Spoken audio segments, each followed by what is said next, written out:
Hello, Newton Baker. Good morning. I am so excited to be chatting with you. I read your chapter over the last couple days, and man, what a great story. Uh, Newton, you live in Vermont, I know, and you're certainly one of the oldest runners to run across America. So to get started here, let me just ask you, what gave you the idea to run across America?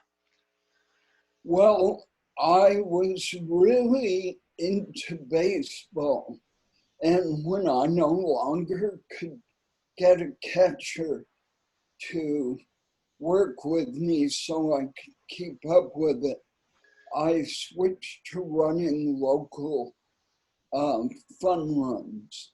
And from there, I went from 10Ks up the ladder to marathons. I ran a ton of marathons. I had been reading about great distance runners, like some of the Native Americans, some of the transcontinental people.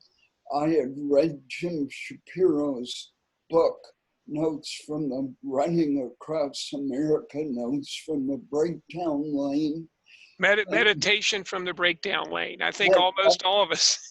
yep, that was an important baseline.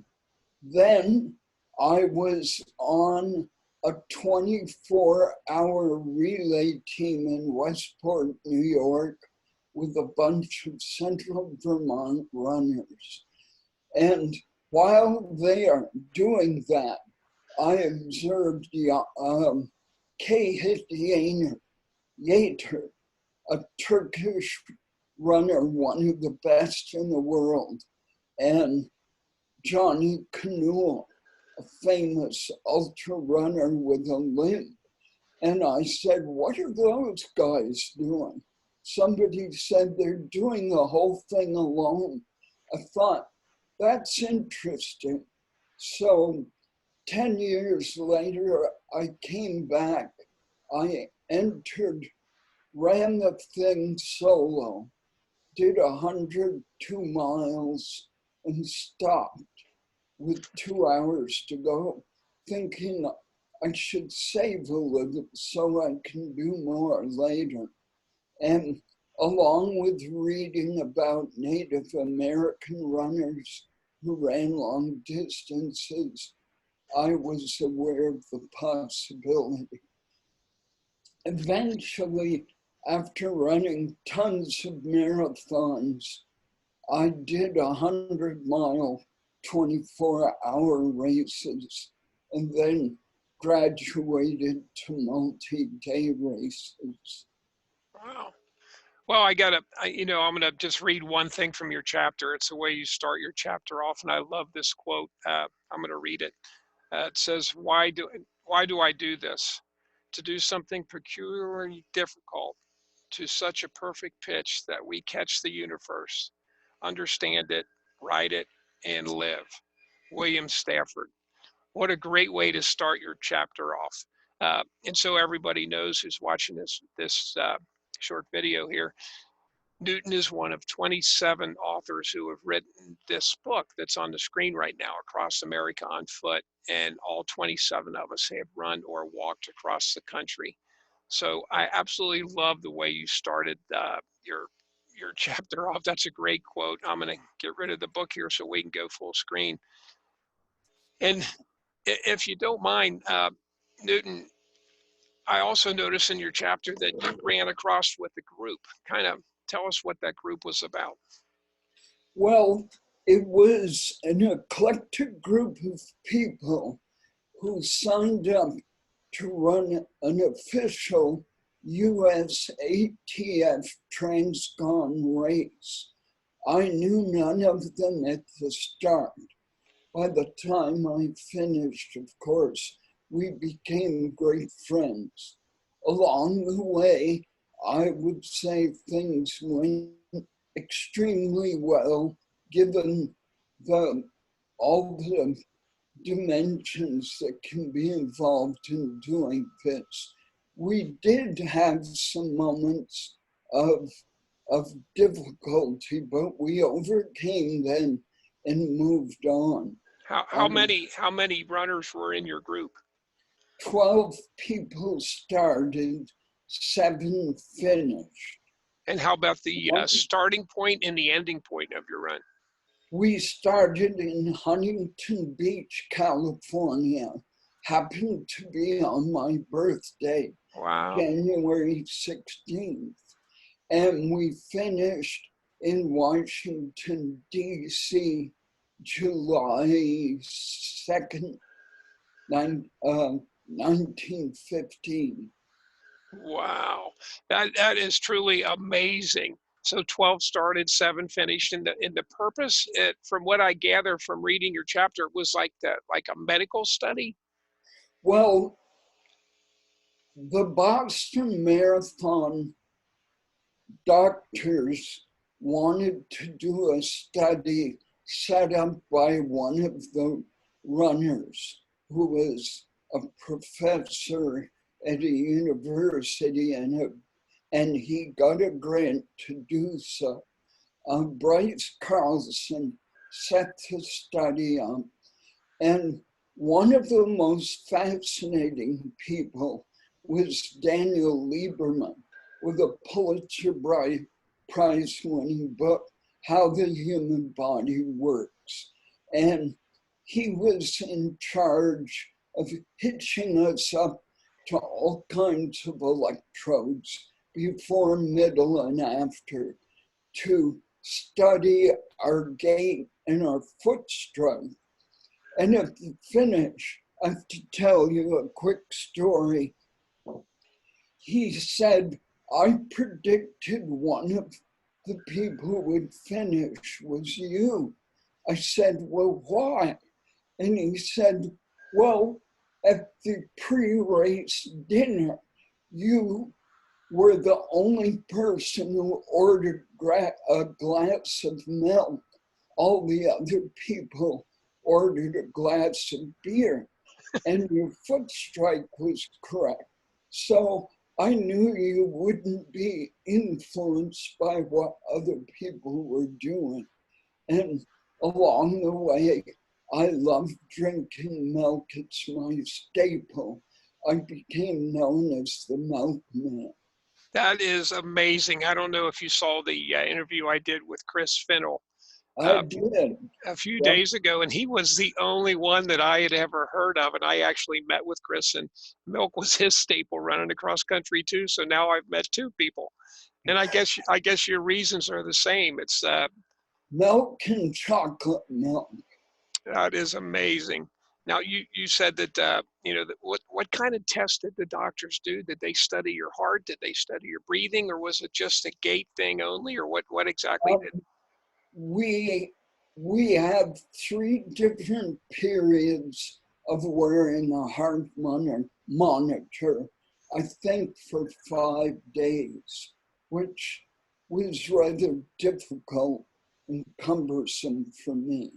We also 3 or 4 times had to give a feces sample. Every single day, we had to record how many ounces of fluids did we drink, and how much food did we eat very precisely. And each morning to start, we had to be weighed barefoot on a special scale. And when we finished, we had to be weighed barefoot on a special scale. And for me, with certain amounts of arthritic pains and trochanteric tendinopathy, this became a everyday difficult thing for me. And how old were you, Newton, when you on this run? The day that I started, I was 73. And I had fun with them because the 12 runners, and 17 more people who did just California sang happy birthday to me Wow. before the start. Then I said, okay, thank you. I'm now too old. I can't do this. And that was 2015, correct, when you did this? That was the correct date, yes. Is the results of that study, is that something that's public? I would love to read that. It is public. It was published finally a few months ago. At the moment, I can't tell you where, but yeah, it was put out there Wow. along with the stuff I mentioned. The Boston Marathon doctors did the heart study, and it was very interesting and a lot of fun. I will definitely look that up. Now, what was your what was your routine from? Did you run the same amount of miles every day, or what was your average mile and low Basically, mileage day, high mileage day? it was a stage race, so it was planned. Basically, we ran a bit over a marathon every day. With a few weather problems, we ended up doing a few 32-mile runs. And in order to complete state line distances, we ran a couple of 7 and 14-mile distances. Although usually the team voted to add the short mileage onto a stage run, making it 30 plus. I became basically the second person to go off course by not paying attention or a few odd characteristics of the map. So sometimes I ran 34, 35 miles. How about rest days? How many rest days did you guys take? It was scheduled to have a rest day about every 10 days, and that Wow. varied according to state lines. When we reached a state line, the race fee paid for a hotel. Then it was fun to get together and do social media. When otherwise, we had some like 54 campgrounds where we had to put a tent up and down, or school gymnasiums and church buildings where we slept on the floor. And I assume when you guys would take off, the group would all take off and finish from the same location each day, correct? Yes, But you did not run together. You each ran your own individual pace, whatever you chose. very much. And I have to say that was fun because within a few minutes, I was last and running alone. And I very much enjoyed that solitude. Occasionally, I would catch up past a fellow runner, or especially I would share a few moments with Alex Ramsey, the youngest runner, and I called ourselves the bookends. How old was Alex? How old was the youngest runner? Alex turned 30 on April 12th, and I was the oldest. And it was a completely joyful experience for me. And Alex's smile shows everything about that guy. He was just one of the most fun, lovable people on the planet. Well, there's so many experiences, running the cross country. If I can, could you relate to us what maybe your favorite day was, or your favorite city, or your favorite state, and what was the low point for you? Well, I'd have to say there were no really low uh, low moments. In the chapter I wrote, I think I mentioned fairly early on, I suddenly had a sharp pain above my knee and my thigh. And I thought, why? I seriously could not run, but I could walk. I taped it up, massaged it that night, and somehow from then on, I was fine. But that was kind of scary to think. I'm having so much fun. I feel fine. Why this 4-inch muscle pain? The high moments, the whole thing I'd look forward to.